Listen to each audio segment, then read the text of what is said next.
Esa noche, mientras intentaba dormir, ese olor regresó.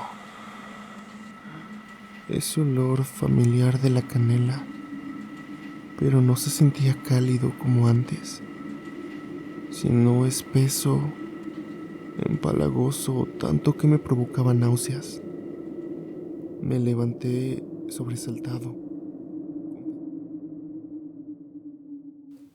Cronistas, buenas noches. Soy el archivista y hoy revisaremos 3 casos que deberían haberse quedado en la oscuridad.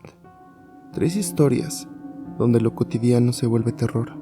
Lo que amas puede atarte, lo que miras puede marcarte y lo que crees imposible puede enfermarte. Atrévanse a escuchar y apoyen este proyecto con una suscripción. Apaguen la luz, porque lo que se ata con canela ya comenzó. Me llamo Daniel y lo que voy a contar no lo hago por gusto, sino porque necesito soltarlo de mi pecho. Tal vez alguien que escuche esto me entienda, o tal vez me digan que ya crucé la línea de la locura. Todo comenzó, o quizá terminó con Valeria. La conocí en la universidad, en una de esas tardes en que el destino parece acomodar las piezas. Recuerdo que fue en el Cine Nacional, en una función de cine negro. Al salir, mientras yo pensaba en lo lenta que había sido la trama, ella hablaba fascinada de las sombras en la pantalla. Decía que parecían tener vida, y desde ese momento algo me atrapó. Tenía esa habilidad de darle un sentido especial a lo cotidiano. Nuestra relación empezó como una película romántica. Tardes en su departamento cocinando, escuchando vinilos viejos y siempre el aroma inconfundible de canela quemándose como incienso. Ella decía que era para endulzar el ambiente, que así se amarraba el amor para que nada lo rompiera. En ese entonces me parecía poético, casi mágico, pero lo que empieza como un hechizo de dulzura puede convertirse en una trampa. Al principio fueron detalles pequeños, preguntas sobre quién me escribía a deshoras, reclamos por fotos viejas en mis redes sociales. Luego vino la desproporción, llamadas a medianoche solo para asegurarse de que yo estaba solo, lágrimas y gritos porque tardaba en contestar un mensaje. Una vez me reprochó por sonreír demasiado a la mesera que nos atendía. Al inicio pensé que eran celos normales, que se le iban a pasar, pero con el tiempo, esa pasión suya empezó a sentirse como un candado invisible. Lo peor era que ella lo justificaba. Si no te celara, no te amaría. Esa frase se me quedó tatuada en la cabeza. Yo también creía que el amor era fuego, que era intenso y que eso demostraba que me amaba. Pero no sabía que su amor iba a terminar quemándome vivo. En septiembre decidí terminar la relación. Fue en mi departamento, en la Narvarte. La vi llorar, pero no eran lágrimas de tristeza, sino de furia. Sus ojos se volvieron duros, fríos, y con una calma rara me dijo: «Tú no me dejas a mí, Daniel. Tú vas a ser mío, quieras o no». Pensé que eran palabras al calor del momento, pero me estaba equivocando. Pocos días después de bloquearla de todos lados, empezó lo extraño.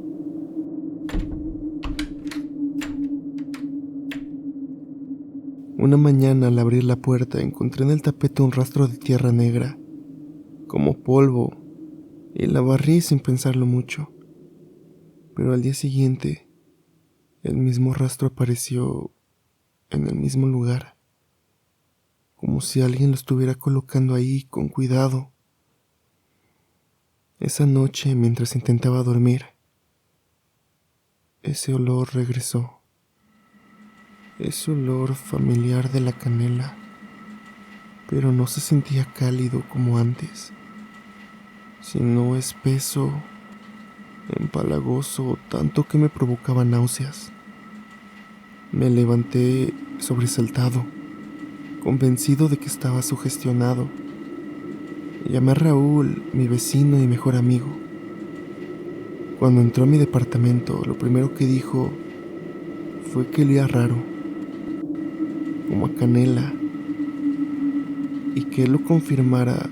Me dijo que no estaba alucinando, que algo estaba pasando. Esa misma noche tuve un sueño. Estaba en mi habitación, iluminada solo por la llama de una vela roja. Frente a mí, Valeria sonreía con una dulzura inquietante. Me agarraba las manos a una silla con un listón rojo y me obligaba a beber un líquido espeso, dulce, con sabor a miel y canela, y me desperté con el corazón a mil y con un sabor como si de verdad lo hubiera bebido, dulce. Los días siguientes fueron una pesadilla. No podía concentrarme. Cada esquina de mi departamento me parecía cargada de su presencia. Raúl me encontró una tarde revisando compulsivamente el Instagram de Valeria, con la mirada perdida, y le conté de mi sueño, y se puso raro, pálido. Me contó que su abuela en Veracruz hablaba de esas cosas, amarres, que usan cosas dulces para que no te escapes, y tierra de panteón para atarte el alma. Todo lo que decía era como si me estuvieran quitando una venda de los ojos. Algo me hizo mover un librero. Llevaba años en el mismo sitio, y ahí oculto, detrás, encontré un frasco de vidrio envuelto en un trapo mugroso. Dentro había un líquido oscuro con olor a miel podrida, clavos, mi foto, un mechón de cabello y tierra negra, y en la tapa un listón rojo. Sentí que el piso se abría bajo mis pies. Con rabia lo metí en una bolsa y lo tiré al contenedor de basura. Esa noche el olor volvió, pero más insoportable, y la escuché, una voz susurrando en la oscuridad de mi cuarto. No debiste tirar mi regalo. Corrí, salí corriendo y dejé mi ropa, computadora y todo.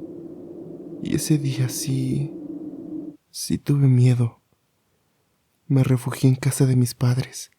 Ellos, sin hacer preguntas, llevaron a una señora a darme una limpia con hierbas y rezos. La sensación de asfixia disminuyó, como si me hubiera quitado un peso del pecho. Pero hasta hoy, a veces despierto en las madrugadas. Y a veces, aunque no crean, mi cabeza recuerda el olor a canela. No sé si lo huelo o solo es sugestión, pero no puedo oler nada que tenga canela.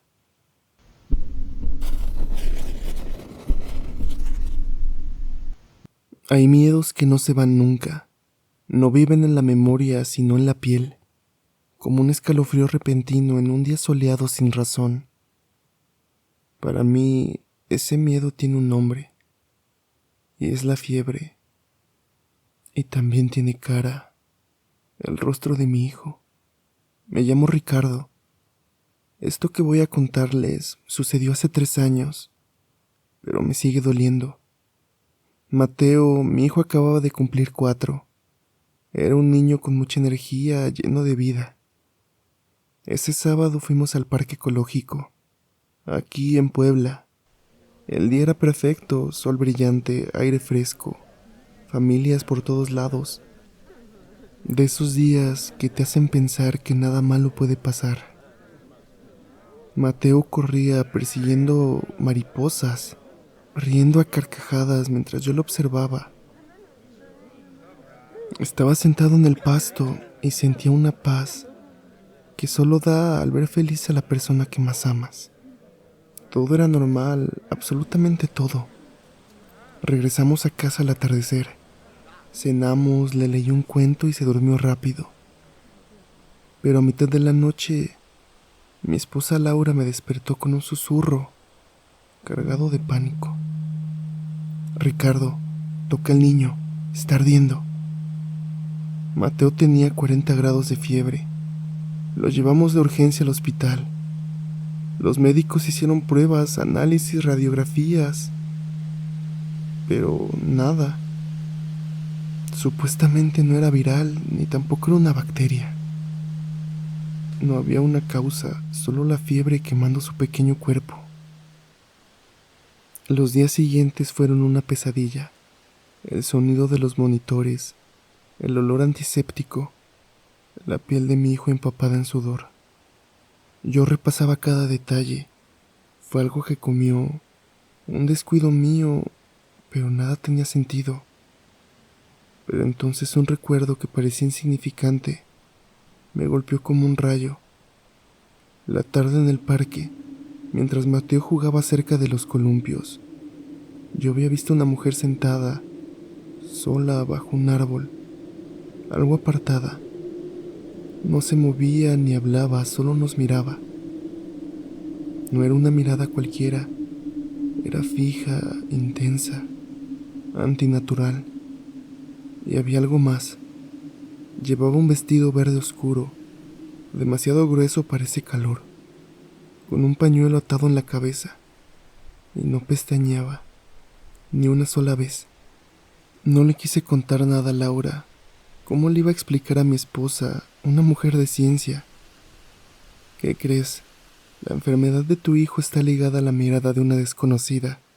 Sonaba completamente a locura, pero esa imagen no me dejaba en paz. Empecé a cargar con una libreta, y cada que tenía tiempo libre terminaba dibujando su silueta, como si necesitara recordar. Siempre sus ojos fijos, inmóviles, como los de un depredador. Los médicos hablaban de fiebre de origen desconocido, palabras técnicas para decir no sabemos qué tiene. Hasta que una noche, ahí mismo en el ISSSTE, una enfermera nos advirtió que había tenido una crisis y que debían sedarlo. Y ahí sí, algo se quebró dentro de mí. Dejé a Laura en la habitación y manejé hasta el parque. Estaba cerrado, vacío, oscuro. Y empecé a gritar desde afuera: déjalo en paz. Haz lo que quieras, pero a él no le hagas nada. No esperaba una respuesta, solo estaba gritando, como un animal herido. Después de liberar toda mi rabia, regresé al hospital. Laura me recibió con ojos brillantes. La fiebre había empezado a bajar. Los doctores no tuvieron explicación. Dijeron que a veces el cuerpo resiste y se recupera. Una semana después, Mateo estaba sano y en casa. Hoy tiene 7 años y corre otra vez por el mismo parque. Pero ahora no puedo alejarme de él. Siempre estoy buscando a esa misma mujer. Sé que muchos pensarán que solo es una casualidad o que estoy loco. Y en verdad a veces pienso que eso sería lo mejor, porque lo que le pasó a mi familia no quisiera que se volviera a repetir jamás. Espero que estés disfrutando estos relatos. Agradecería que comentaras qué tipo de historias te gustaría escuchar y que te pudieras suscribir o darle like al video. Eso me ayudaría mucho a seguir con este proyecto. Te dejo con el siguiente relato y el último. En mi familia hay historias que no se cuentan a cualquiera. Son relatos que se guardan como advertencias, pasados de una generación a otra, casi como si fueran parte de una maldición. Esta me la contó mi padre, y a él se la confesó solo una vez mi abuelo Octavio. Fue un hombre duro que trabajó en la carretera, trailero por más de 30 años. No era alguien que creyera en típicas supersticiones de pueblo. Para él, lo único que existía eran los camiones, el diésel, la carretera y el trabajo. Pero hubo algo que lo cambió para siempre. Algo que ocurrió en la central de abastos de Puebla, hace ya muchos años. Mi abuelo decía que la central era como un monstruo de concreto vivo. A las 3 de la mañana ya estaba despierta. El ruido metálico de los diablos, los gritos de los cargadores, el olor penetrante a jitomate, chile y sudor, mezclados con humedad. Entre todo ese caos, una madrugada la vio a ella. Una anciana encorvada, envuelta en un rebozo gris. No pedía limosna ni vendía nada. No se movía. Solo estaba ahí observando. La mayoría de los cargadores la sacaban la vuelta, murmurando que traía mal de ojo, que si se fijaba en un costal de fruta amanecía picado y podrido. Mi abuelo, terco como era, nunca creyó en eso. A veces hasta le dejaba un refresco o parte de su lonche cerca, como si quisiera probar que no había nada raro en ella. Y la anciana nunca decía nada, ni le agradecía ni nada. Solo giraba lentamente la cabeza y le clavaba esos ojos pálidos, casi blancos por unos segundos. La mayoría bajaba la mirada, pero él no. Una madrugada, mi abuelo tuvo un altercado con un joven que recién empezaba a trabajar en la bodega. Durante la discusión, el muchacho empujó unas cajas de tomate y las desordenó un poco. En ese momento la anciana apareció detrás de él, silenciosa. Mi abuelo notó cómo lo miraba con esos ojos pálidos, y el chico se quedó rígido, como si algo invisible lo hubiera detenido. Al día siguiente, todas las cajas que le había tocado estaban completamente arruinadas. Los jitomates se habían puesto blandos, negros y podridos. Las demás cajas, las que él no había tocado, permanecían perfectas. Los trabajadores murmuraban, asustados. La miró y se secaron. El joven empezó a enfermarse sin razón. Faltó varios días y finalmente renunció. Mi abuelo nunca volvió a acercarse demasiado a la anciana. Decía que podía verla entre los pasillos, mirando verduras, pan, incluso el agua que usaban para limpiar. No decía nada, solo observaba, y donde su mirada caía las cosas parecían perder vida. Mi padre me contaba esto con cuidado, advirtiéndome: nunca subestimes la mirada de alguien que no pide nada. Hay ojos que no ven, pero secan. Y es por esto que siempre estoy atento, por si alguien se queda observándome por mucho tiempo.